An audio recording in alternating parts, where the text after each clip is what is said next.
వస్తలేవు, అన్ని నూకలన్నా పురుగులు మంచిగా లేవు. 6,000 పింఛన్ అన్నారు, 4,000 ఇస్తున్నారు. మా ఆయన హ్యాండిక్యాప్, ఏం పని కోడు, నేను పూలు అమ్ముకొని బతకాలి అంతే. ఏం లేదు, ఆయన గెలుచుడుగా 2 ఏళ్ళు అయింది. ఇప్పటికి 4,000 పింఛన్ వస్తుంది. ఎప్పటి నుంచి వస్తుందో అప్పటి నుంచి అవే పింఛన్ వస్తుంది. ఇబ్బంది ఉంది. గ్యాస్ 500 ఏం లేదు.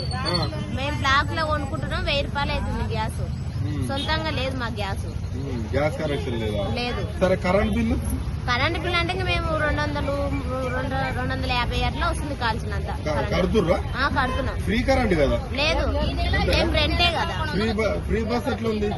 ఫ్రీ బస్ అంటే ఇంకా మామూలుగా పోతున్నాం వస్తున్నాం, కొట్లాడలు ఉన్నాయి, పీకులాడాలి, ఇంకా సీట్లు దొరకట్లేవు. కొన్ని అది కూడా ఇబ్బంది ఉన్నది. అది ఇబ్బందే, సీట్లు దొరకలేవు.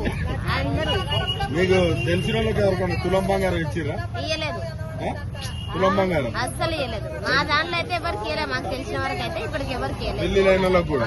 మరి ఎట్లా మా నెల నుంచి మేము ఏం చేస్తున్నాడు మళ్ళీ ఆయనకి ఇండ్లు ఇస్తా అన్నారు, ఇంట్లో పెట్టుకున్నాం. మేము పెట్టుకొని 2 సంవత్సరాలు అయింది, ఇల్లు ఇయ్యలేదు, జాగా ఇయ్యలేదు, ఏమి ఇయ్యలేదు. ఎట్లా కేసీఆర్ ఉన్నప్పుడు ఇంకా బాగానే ఉన్నది. పింఛన్ నెల కరెక్ట్ గా పింఛన్ పడుతున్నాయి. ఇప్పుడు 1.5 2 నెలలకు అట్లా పింఛన్ పడుతుంది. కరెక్ట్ టయానికి పడుతుంది, అటు ఇటు అవుతుంది. కరెక్ట్ టయానికి ఇస్తలేడు. ఇబ్బంది ఏదో పూలు అమ్ముకొని బతుకుతున్నాం, మాకు ఇబ్బంది అయ్యి.